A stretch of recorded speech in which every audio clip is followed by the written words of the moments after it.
اللہ کا پیغام۔ هذا القرآن يوحدنا لطريق الخير يوجهنا الله تعالى أنزله ورسول الله نحمده ونصلي على رسوله الكريم اما بعد فاعوذ باللہ من الشیطان الرجیم بسم اللہ الرحمن الرحیم للہ ما فی السماوات وما فی الارض وَإِن تُبْدُوا مَا فِي أَنفُسِكُمْ أَوْ تُخْفُوهُ يُحَاسِبْكُم بِهِ اللَّهُ فَيَغْفِرُ لِمَن يَشَاءُ وَيُعَذِّبُ مَن يَشَاءُ وَاللَّهُ عَلَى كُلِّ شَيْءٍ قَدِيرٌ صدق اللہ العظیم۔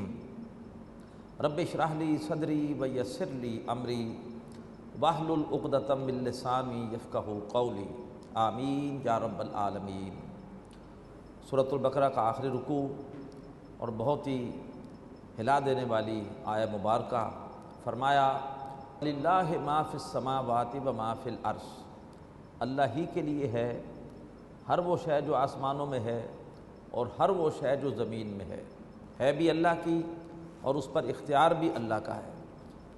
اب جو ہلا دینے والا مضمون ہے وہ کیا ہے؟ فرمایا وَإِن تُبْدُوا مَا فِي أَنفُسِكُمْ، اگر تم ظاہر کرو جو کچھ کہ تمہارے جیوں میں ہے، او تخفوہ، یا تم اس کو چھپاؤ، یحاسبکم بہ اللہ، اللہ تعالیٰ تمہارا حساب لے کر رہے گا۔ اللہم حاسبنا حسابا یسیرا، اللہم حاسبنا حسابا یسیرا، اللہم حاسبنا حسابا یسیرا۔ اللہ تعالیٰ ہمارا آسان حساب فرمایا اللہ تعالیٰ تمہارا حساب لے کر رہے گا۔ فَيَغْفِرُ لِمَن يَشَاءُ وَيُعَذِّبُ مَن يَشَاءُ، پھر اللہ تعالیٰ جس کو چاہے گا بخش دے گا اور جس کو چاہے گا اللہ تبارک و تعالیٰ عذاب دے گا۔ وَاللَّهُ عَلَى كُلِّ شَيْءٍ قَدِيرٌ، اور اللہ تعالیٰ ہر چیز پہ قدرت رکھنے والا ہے۔ اللہ کے رسول صلی اللہ علیہ وسلم نے ایک شخص کا واقعہ بیان کیا ہے جس سے یہ آیت سمجھ میں آتی ہے۔ اللہ کے رسول فرماتے ہیں کہ ایک شخص قیامت کے دن آئے گا اور اللہ تبارک و تعالیٰ کے سامنے پیش ہوگا۔ اللہ تبارک و تعالیٰ اس پر ایسے اپنا ہاتھ رکھیں گے کہ وہ سب سے چھپ جائے گا۔ اب اس کے بعد اللہ تعالیٰ اس کا حساب لے گا، تم نے یہ غلط کام کیا تھا، کہے گا جی کیا تھا، یہ کیا تھا، وہ کہے گا جی کیا تھا۔ اس کے بعد اللہ تعالیٰ کہے گا کہ جیسے میں نے دنیا میں تمہاری پردہ پوشی کی، تمہاری عزت رکھی، میں تمہیں آج بھی معاف کرتا ہوں۔ تو اللہ نے حساب تو لیا لیکن اللہ تعالیٰ نے اس کو معاف کر دیا، اس کا اللہ نے مواخذہ نہیں کیا۔ اللہ تبارک و تعالیٰ روز قیامت ہمیں بھی مواخذے سے محفوظ فرمائے۔ روز قیامت اللہ تبارک و تعالیٰ ہمیں رسوائی سے بچا لے۔ یہ آیت میں نے ایک ایسے موقع پر پڑھی، اللہ کی طرف سے ذہن میں آئی کہ ایک بڑا افسوسناک واقعہ تھا۔ ایک بچے نے عصر کی نماز پڑھی اور اس کے بعد گھر جا کے اس نے پنکھے سے لٹک کے خودکشی کر لی۔ اب اس کی والدہ کی بری حالت، جوان بچہ، اور اس کی لاش کو دیکھ کر جو ماں کے دل پہ گزرتی ہے آپ اندازہ کر سکتے ہیں۔ اب ماں کو چین نہیں آ رہا تھا تو مجھے ایک دوست نے کہا کہ ذرا آپ جا کر کو وہاں گفتگو کر لیں تاکہ شاید کچھ والدہ کو چین آ جائے۔ تو میں نے وہاں پر جا کر جو گفتگو کی تو میں نے یہی آیت پڑھی کہ بلا شبہ خودکشی کرنا شریعت میں حرام ہے۔ اللہ تبارک و تعالی ہمیں اس سے محفوظ فرمائے۔ لیکن اب ایک بچے نے خودکشی کر لی ہے، اللہ تبارک و تعالی نے خود قرآن مجید میں فرمایا ہے فَيَغْفِرُ لِمَن يَشَاءُ وَيُعَذِّبُ مَن يَشَاءُ، اللہ کا پورا اختیار ہے، اللہ تعالیٰ جس کو چاہے بخش دے، جس کو چاہے عذاب دے۔ ہم اللہ تعالیٰ سے دعا کرتے ہیں کہ اللہ تعالیٰ اس بچے کی بخشش فرمائے۔ تو بہرحال یہ ہے کہ کچھ اس طرح جذباتی انداز سے گفتگو وہاں پر ہوئی کہ اللہ تبارک و تعالیٰ نے ان الفاظ کو اس کی والدہ کے لیے مرہم بنا دیا۔ تو بہرحال اللہ تعالیٰ کا پورا اختیار ہے، اللہ تعالیٰ جس کو چاہے معاف کر دے، اللہ تعالیٰ جس کو چاہے عذاب دے۔ اس کے بعد سورۃ البقرہ کی آخری دو آیات جن کے بارے میں حدیث میں آیا کہ یہ اللہ کے عرش اعظم کے دو خزانے ہیں جو اللہ تعالیٰ نے قرآن مجید میں عطا فرمائے۔ ان آیات کی خصوصی شان یہ ہے کہ پورا قرآن مجید زمین پر نازل ہوا، لیکن یہ دو آیتیں اللہ تعالیٰ نے نبی پاک صلی اللہ علیہ وآلہ وسلم کو معراج کی شب آسمان پہ عطا کی، یہ ان دو آیتوں کی خصوصی شان ہے۔ نبی اکرم صلی اللہ علیہ وآلہ وسلم کا ارشاد کہ ناسمجھ ہیں وہ لوگ جو رات کو سوئیں اور یہ دو آیتیں پڑھ کے نہ سوئیں۔ اللہ تعالی ہمیں ان آیتوں کو یاد کرنے کی اور رات کو سونے سے پہلے پڑھنے کی توفیق عطا فرمائے۔ پھر آپ صلی اللہ علیہ وآلہ وسلم نے فرمایا کہ ان دو آیتوں کو اللہ تعالیٰ نے اپنے ہاتھ سے لکھا ہے لوح محفوظ میں۔ پورا قرآن مجید پڑھیں گے ہم سورہ عبس میں، بڑے معزز کرام بررہ، بڑے معزز لکھنے والوں نے لکھا، لیکن یہ دو آیتیں اللہ تبارک و تعالیٰ نے اپنے ہاتھ سے لکھی۔ پھر اللہ کے رسول نے تلقین کی کہ اپنی عورتوں کو اور اپنے بچوں کو سورہ بقرہ کی آخری دو آیتیں سکھاؤ۔ تو اللہ تعالیٰ ہمیں اس حکم پر عمل کرنے کی توفیق عطا فرمائے۔ فرمایا آمن الرسول بما انزل الیہ من ربہ والمؤمنون، ایمان لائے رسول اس کلام پر جو ان کی طرف نازل کیا گیا ان کے رب کی طرف سے، والمؤمنون اور دیگر اہل ایمان بھی ایمان لائے۔ کل آمن باللہ وملائکتہ وکتبہ ورسلہ، وہ سب کے سب ایمان لائے اللہ پر اور اس کے فرشتوں پر اور اس کی کتابوں پر اور اس کے رسولوں پر۔ لا نفرق بین احد من رسلہ، ہم اللہ تعالیٰ کے رسولوں میں سے کسی ایک کو بھی علیحدہ نہیں کرتے، ہم تمام رسولوں پر ایمان لاتے ہیں۔ عیسائی کہتے تھے کہ ہم تمام رسولوں کو مانتے، صرف ہم نے حضرت محمد کو نہیں مانا صلی اللہ علیہ وسلم۔ یہودی کہتے تھے کہ ہم اللہ کو مانتے ہیں، آخرت کو مانتے ہیں، تمام رسولوں کو مانتے ہیں، صرف ہم نے حضرت عیسیٰ اور حضرت محمد کو نہیں مانا، ہمیں مومن سمجھو، اس لیے کہ ہم تو اکثریت رسولوں کی ان پر ایمان رکھتے ہیں۔ اللہ تعالیٰ نے قرآن مجید میں فرمایا کہ نہیں، کسی ایک رسول کا انکار بھی جائز نہیں ہے۔ مومن وہی ہے جو تمام رسولوں کو مانے، جو ایک رسول کا بھی انکار کرے گا وہ کافر ہے۔ تو فرمایا لا نفرق بین احد من رسلہ، ہم اس اللہ کے رسولوں میں سے کسی ایک کو بھی جدا نہیں کرتے۔ وقالوا سمعنا واطعنا، اور انہوں نے کہا کہ ہم نے سنا اور ہم نے اطاعت کی۔ جب سورۃ البقرہ کی یہ آیت نازل ہوئی 284، جس میں اللہ نے فرمایا کہ تم کسی بات کو چھپاؤ یا ظاہر کرو اللہ حساب لے کر رہے گا، تو کچھ صحابہ کرام اللہ کے رسول کے پاس آئے کہ اللہ کے رسول اس آیت کے حوالے سے تو عمل بہت مشکل ہے، نہ جانے ہم نے کتنے گناہ کر رکھے ہیں، اللہ تو ہر چیز کا حساب لے گا۔ تو اس پر اللہ کے رسول نے فرمایا کہ کیا تم کہتے ہو کہ ہم نے سنا اور نہیں مانا؟ کہو کہ ہم نے سنا اور مانا، کہو کہ ہم نے سنا اور مانا۔ اور وہ صحابہ کرام روتے ہوئے وہاں سے واپس آئے، کہتے ہوئے آئے سمعنا واطعنا سمعنا واطعنا، ہم نے سنا اور ہم نے مان لیا۔ اللہ نے اسی کا ذکر فرمایا قالوا سمعنا واطعنا، انہوں نے کہا کہ ہم نے اللہ کی بات سنی اور ہم نے مانی۔ یہی ڈسپلن مطلوب ہے کہ جو اللہ کا حکم آئے سنو اور اس کے بعد اس کو مانو، اپنی عقل کو ایک طرف رکھ دو، اللہ کا حکم ہے بس اس کو اس لیے ماننا ہے کہ اللہ کا حکم ہے، حکمت سمجھ میں آ جائے تو اچھی بات، نہ سمجھ میں آئے تب بھی اس پر عمل کرنا ہے۔ غفرانک ربنا، اے رب ہمارے، ہم آپ سے آپ کی بخشش کا سوال کرتے ہیں، وإلیک المصیر، اور آپ ہی کی طرف لوٹ کر جانا ہے۔ اب اس کے بعد اللہ کی طرف سے پھر ایک رحمت آئی، فرمایا لا یکلف اللہ نفسا الا وسعہا، اللہ تعالیٰ کسی بھی جان کو ذمہ دار نہیں ٹھہرائے گا مگر اس کی صلاحیت، اس کی وسعت کے مطابق۔ حساب تو ہوگا لیکن اللہ تعالیٰ ہر ایک کا حساب لے گا اس کے حالات کے مطابق، کس کو اللہ نے کس ماحول میں پیدا کیا۔ اگر ماحول سازگار تھا تو حساب کتاب مشکل ہوگا، اور اگر ماحول نیکی کے لیے سازگار نہیں تھا اور برائی کا غلبہ تھا، اس میں کسی نے نیکی کی ہے اس کو اجر زیادہ ملے گا۔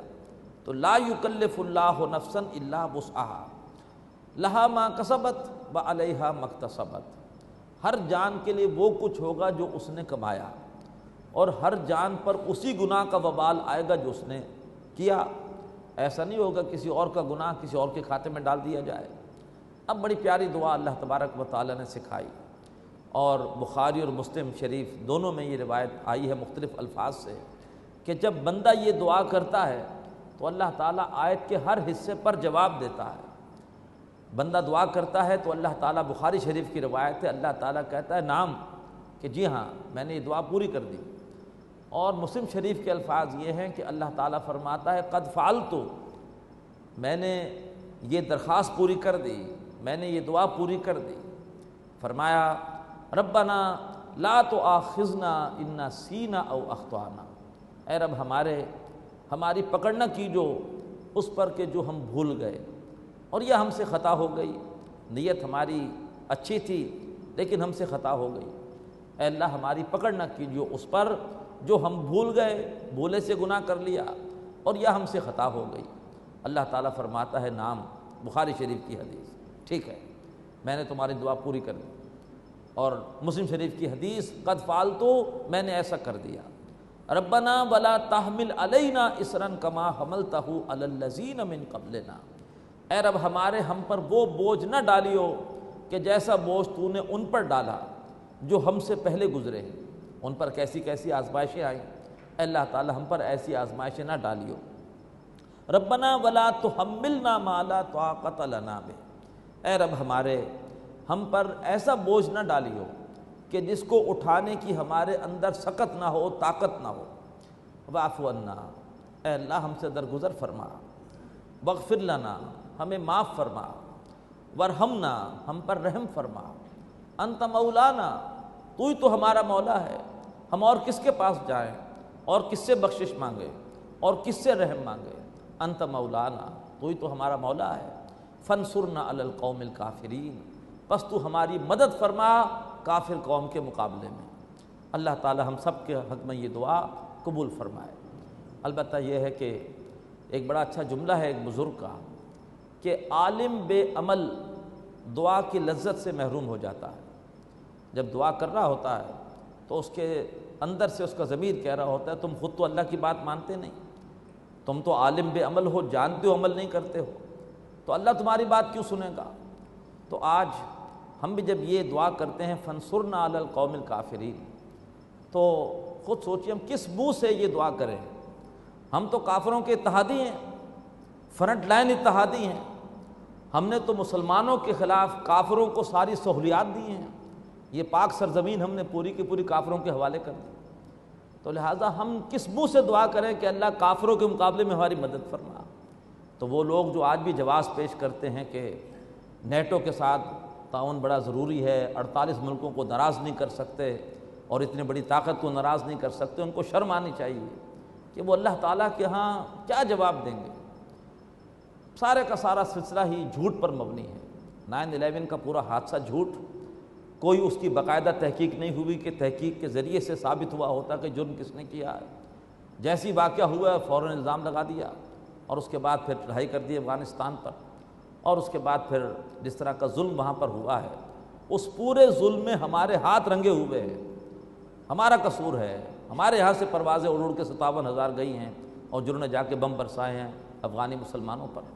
تو ہم کس منہ سے یہ دعا کر سکتے ہیں فانصرنا علی القوم الکافرین کہ اللہ کافر قوم کے مقابلے میں ہماری مدد فرما، اللہ ہمیں کافروں کے خلاف جد و جہد کرنے کی توفیق عطا فرمائے۔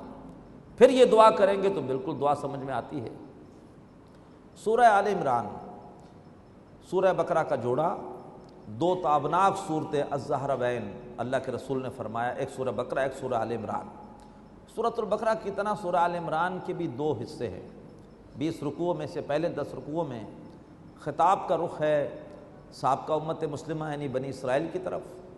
سورہ بقرہ میں زیادہ گفتگو یہودیوں سے تھی اور یہاں گفتگو کا رخ ہے عیسائیوں سے، اور اس کے بعد آخری 10 رکوعوں میں خطاب کا رخ ہے مسلمانوں سے۔ نجران ایک علاقہ ہے یمن کے قریب، وہاں پر عیسائیوں کی حکومت تھی، اور وہاں سے 60 عیسائیوں کا ایک وفد نبی اکرم صلی اللہ علیہ وآلہ وسلم سے بحث کرنے کے لیے آیا تھا، اپنے عیسائی عقائد کو درست ثابت کرنے کے لیے آیا تھا۔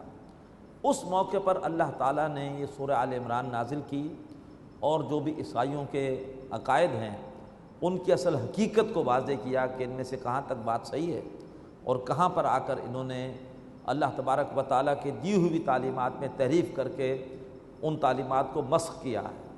یہ ہے پس منظر۔ بسم اللہ الرحمن الرحیم، جو پہلے 3 رکوع ہیں وہ تمہیدی نوعیت کے ہیں، 3 رکوع اور 2 آیتیں، یعنی 32 آیات یہ تمہیدی نوعیت کی ہیں۔ اس کے بعد رکوع نمبر 6 تک براہ راست خطاب عیسائیوں سے ہے، اور پھر 4 رکوع تحویلی نوعیت کے ہیں، بالکل جیسے کہ سورۃ البقرہ میں تھا۔ فرمایا الف لام میم حروف مقطعات، ان کا اصل مفہوم اللہ ہی بہتر جانتے ہیں۔ اللہ لا الہ الا ہو، اللہ تبارک و تعالی وہ ہستی ہے کہ اس کے سوا کوئی عبادت کے لائق نہیں۔ الحی، وہ خود سے زندہ ہے، ہمیشہ سے زندہ ہے، ہمیشہ زندہ رہے گی۔ القیوم، اور وہ دوسروں کو بھی زندہ رکھے ہوئے ہے۔ نزل علیک الکتاب بالحق، اس نے اے نبی آپ پر کتاب نازل کی ہے حق کے ساتھ۔ پوری کتاب میں حق ہے، اور کتاب کا نزول بھی با مقصد ہے۔ جو لوگ اس کتاب پر ایمان لائیں گے، اس کتاب پر عمل کریں گے، سرخرو ہوں گے، اور جو اس کتاب کا انکار کر دیں گے، اس کی تعلیمات پہ عمل نہیں کریں گے، رسوا ہوں گے۔ مصدقا لما بین یدیہ، یہ کتاب تصدیق کرنے والی ہے ان کتابوں کی جو پہلے سے موجود ہیں۔ وانزل التوراۃ والانجیل، اور اللہ ہی نے نازل فرمائی تھی تورات بھی اور انجیل بھی۔ من قبل ھدی للناس، اور یہ قرآن مجید سے پہلے وہ لوگوں کے لیے ہدایت تھی۔ وانزل الفرقان، اور اب اللہ تعالیٰ نے یہ الفرقان قرآن نازل کر دیا ہے۔ اب یہ قرآن ہے جو حق اور باطل میں فرق کرنے والا ہے۔ ان الذین کفروا بآیات اللہ، بے شک جو لوگ اللہ تعالیٰ کی آیتوں کا انکار کرتے ہیں، لہم عذاب شدید، ان کے لیے سخت عذاب ہے۔ واللہ عزیز ذو انتقام، اللہ زبردست ہے، انتقام لینے والا۔ ان اللہ لا یخفی علیہ شیء فی الارض ولا فی السماء، بے شک اللہ تبارک و تعالیٰ وہ ہستی ہے کہ کوئی بھی شے، خواہ وہ زمین میں ہو یا آسمان میں ہو، اس سے پوشیدہ نہیں ہے۔ هو الذی یصورکم فی الارحام کیف یشاء، وہ اللہ تبارک و تعالیٰ رحموں میں تمہاری صورت گری کرتا ہے، تمہاری صورتیں بناتا ہے جیسے وہ چاہتا ہے۔ تمہاری صورت تمہاری مرضی سے نہیں بنی، کس نے بنائی ہے؟ اللہ نے بنائی ہے۔ عیسائیوں کو پیغام دیا جا رہا ہے کہ عیسیٰ علیہ السلام کی صورت کس نے بنائی ہے؟ اللہ نے بنائی ہے۔ عیسیٰ علیہ السلام خدا نہیں ہے، بلکہ یہ ہے کہ ان کو اپنی صورت بنانے کا بھی اختیار نہیں تھا، ان کی صورت گری بھی اللہ نے کی ہے۔ لا الہ الا ہو، اس اللہ کے سوا کوئی معبود نہیں۔ عیسیٰ علیہ السلام ہرگز معبود نہیں ہیں، اللہ تعالیٰ کے بندے ہیں، نیک بندے ہیں۔ لا الہ الا ہو العزیز الحکیم، وہ اللہ زبردست ہے، کمال حکمت والا۔ هو الذی انزل علیک الکتاب، اس اللہ نے اے نبی آپ پر کتاب نازل کی۔ منہ آیات محکمات، اس میں کچھ آیتیں ہیں جو بڑی پختہ ہیں، بڑی واضح ہیں، جن آیتوں میں ڈوز اینڈ ڈونٹس ہیں، کیا کرنا ہے کیا نہیں کرنا، وہ آیتیں بڑی واضح ہیں۔ ہن ام الکتاب، اور وہی کتاب کی بنیاد ہے، اصل وہی کتاب کی جڑ ہے، کتاب کی روح ہے۔ وَأُخَرُ مُتَشَابِهَاتٌ، اور کچھ آیتیں ایسی ہیں جو متشابہ ہیں، تمہاری عقل ان کو سمجھ نہیں سکتی۔ آیتیں واضح ہیں، ہمارے لیے ہماری عقل ناقص ہے، ہم ان کو سمجھ نہیں سکتے۔ جیسے معجزات کا بیان ہے، حضرت عیسیٰ علیہ السلام بغیر والد کے پیدا ہوئے، اسی صورت میں ذکر آ جائے گا۔ ہمیں سمجھ میں نہیں آتا کہ کیسے ہو گیا، لیکن قرآن مجید میں اس کا ذکر ہے، اور بہت سے معجزے ہیں۔ کچھ آخرت کے ایسے احوال ہیں جو بیان ہوئے ہیں، جہنم میں سے ایک درخت نکلے گا۔ اب درخت آگ میں کیسے نکل سکتا ہے، ہم نہیں سمجھ سکتے، لیکن اللہ کہتا ہے ایسا ہوگا۔ اسی طریقے پر قرب قیامت ایک جانور زمین سے نکلے گا اور لوگوں سے بالکل انسانوں کی طرح باتیں کر رہا ہوگا، سورہ نمل میں اس کا ذکر آیا۔ تو کچھ آیتیں وہ ہیں جو متشابہات ہیں، کہ جو تمہارے لیے سمجھنا ان کو مشکل ہے۔ فَأَمَّا الَّذِينَ فِي قُلُوبِهِمْ زَيْغٌ، تو وہ لوگ کہ جن کے دلوں میں ٹیڑھ ہوتا ہے، فَيَتَّبِعُونَ مَا تَشَابَهَ مِنْهُ، تو وہ تو انہی کے پیچھے پڑ جاتے ہیں جو کہ ان میں سے متشابہ ہیں۔ ابتغاء الفتنہ، تاکہ اس کے ذریعے سے فتنہ اٹھائے، ان آیتوں کی کوئی خاص تفسیر بیان کر کے اور جو ہے وہ کوئی فتنے والی بات پیدا کر کے انتشار پیدا کریں۔ وابتغاء تاویلہ، اور وہ ان آیات کی اصل حقیقت کو جاننے کی کوشش کرتے ہیں۔ وما یعلم تاویلہ الا اللہ، حالانکہ ان کی اصل حقیقت کو کوئی نہیں جانتا سوائے اللہ کے۔ لہٰذا کرنا کیا چاہیے؟ ہمارا سارا زور ہونا چاہیے آیات محکمات کی طرف، ڈوز اینڈ ڈونٹس کی طرف، اسی پر کیا کرنا ہے کیا نہیں کرنا، امر بالمعروف نہی عن المنکر۔ اور جو آیات متشابہات ہیں ان پر زیادہ غور و فکر کرنے کے بجائے ہمارا کیا جواب ہو، اللہ ہمیں آگے سکھا رہا ہے۔ فرمایا والراسخون فی العلم، اور وہ لوگ جو کہ علم کے اندر پختگی رکھتے ہیں، گہرائی رکھتے ہیں، یقولون، وہ پکار اٹھتے ہیں، آمنا بہ، ہم اس پورے کے پورے قرآن مجید پر ایمان لائے، کل من عند ربنا، کیوں؟ یہ سارے کا سارا ہمارے رب کی طرف سے ہے۔ ہماری عقل میں کوئی بات آئی یا نہ آئے، لیکن اگر اللہ نے کہی ہے تو یہ بات ایسے ہی ہے، چاہے ہمیں سمجھ میں آئے نہ آئے۔ بغیر والد کے اللہ عیسیٰ علیہ السلام کو پیدا کر سکتا ہے۔ معراج کا واقعہ بالکل جسم کے ساتھ ہوا، جسم کے ساتھ اللہ کے رسول، جسم اور روح کے ساتھ اللہ کے رسول 7 آسمانوں پر گئے، اللہ سے ہم کلام ہوئے، واپس آئے، کوئی وقت نہیں گزرا، ایک ہی رات میں مسجد حرام سے مسجد اقصیٰ گئے۔ ہمارا ایمان ہے، کیوں ایمان ہے؟ اس لیے کہ اللہ نے کہا ہے، اللہ کے رسول نے بتایا ہے۔ بلائنڈ فیتھ، ایمان بالغیب۔ فرمایا وہ کہتے ہیں آمنا بہ، ہم اس پر ایمان لائے، کل من عند ربنا، یہ سب کا سب ہمارے رب کی طرف سے ہے۔ وما یذکر الا اولو الالباب، ان باتوں سے نصیحت حاصل نہیں کرتے مگر وہی جو عقل مند ہیں، جن کے دلوں میں ٹیڑھ ہوتا ہے، وہ آیات متشابہات کے پیچھے لگ جاتے ہیں۔ لہٰذا بڑی پیاری دعا سکھا دی گئی، ربنا لا تزغ قلوبنا بعد اذ ہدیتنا، اے رب ہمارے دلوں کو ٹیڑھا نہ کر دیجیو اس کے بعد کہ تو نے ہمیں ہدایت دی۔ وہب لنا من لدنک رحمہ، اور اے اللہ ہمیں اپنے پاس سے رحمت عطا فرما، انک انت الوہاب، بے شک تو ہی داتا ہے، تو ہی عطا فرمانے والا ہے۔ ربنا انک جامع الناس لیوم لا ریب فیہ، اے رب ہمارے، بے شک تو لوگوں کو جمع کرنے والا ہے ایک ایسے دن کہ جس دن کے آنے میں کوئی شک نہیں۔ ان اللہ لا یخلف المیعاد، بے شک اللہ تبارک و تعالی اپنے وعدے کے خلاف کرنے والا نہیں ہے۔ جو نجران کا وفد عیسائیوں کا اللہ کے رسول کے پاس بحث کے لیے آیا تھا، ان میں ان کا بہت بڑا لاٹ پادری تھا حارث بن علقمہ، اور اس کے ساتھ اس کا بھائی بھی آیا تھا کرز بن علقمہ۔ حارث کو سفر کے دوران اس کا خچر ایک پتھر سے ٹکرایا، اس کا خچر لڑکھڑایا اور وہ گرتے گرتے بچا۔ اس پر کرز نے، جو اس کا بھائی تھا، اس نے بددعا دی اللہ کے رسول کو صلی اللہ علیہ وآلہ وسلم کہ ان کی وجہ سے ہمیں یہ سفر کرنا پڑ رہا ہے۔ تو حارث نے ڈانٹا اپنے بھائی کو کہ دیکھو ہرگز ان کے بارے میں ایسے کلمات نہ کہنا، حضرت محمد اللہ کے سچے رسول ہیں۔ تو کرز نے کہا پھر ہم ان سے بحث کرنے کیوں جا رہے ہیں، ہم کیوں نہیں ان پر ایمان لاتے؟ تو حارثہ نے جواب دیا کہ اگر ہم نے حضرت محمد کو نبی رسول مان لیا تو یہ بادشاہ جو ہمیں نذرانے دیتے ہیں، ہماری عزت کرتے ہیں، احترام کرتے ہیں، ہمیں ایک مقام دے رکھا ہے، وہ سارے کا سارا ہمارے نذرانے بھی چن جائیں گے، ہمارا یہ مقام بھی ختم ہو جائے گا۔ یعنی دنیاوی مال اور دنیاوی اسباب کی وجہ سے وہ بدنصیب حق کو قبول کرنے سے محروم رہا۔ لیکن کرز بن علقمہ بعد میں مسلمان ہوئے، اور انہوں نے یہ پورا واقعہ بیان کیا جو میں نے آپ کو سنایا ہے۔ فرمایا ان الذین کفروا، بے شک وہ لوگ جنہوں نے کفر کیا، لن تغنی عنہم اموالہم ولا اولادہم من اللہ شیئا، ان کے مال اور ان کے اولاد اللہ کے سامنے کچھ بھی کام نہیں آئیں گے۔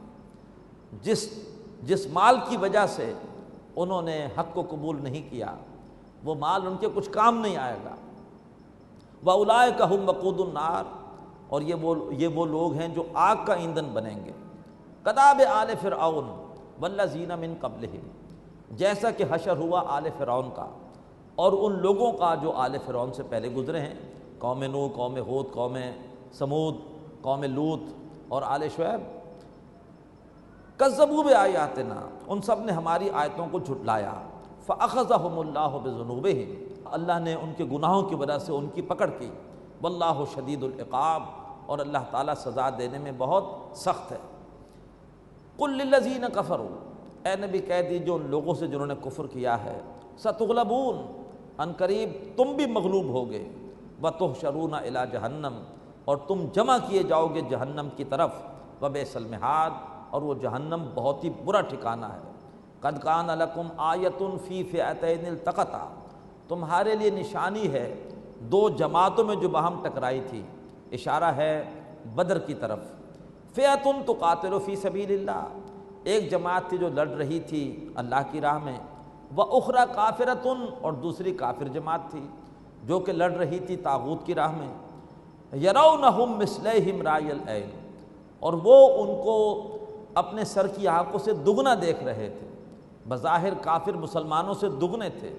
واللہ یؤید بنصرہ من یشاء، اللہ تعالیٰ جس کی چاہتا ہے اپنی نصرت سے مدد فرماتا ہے۔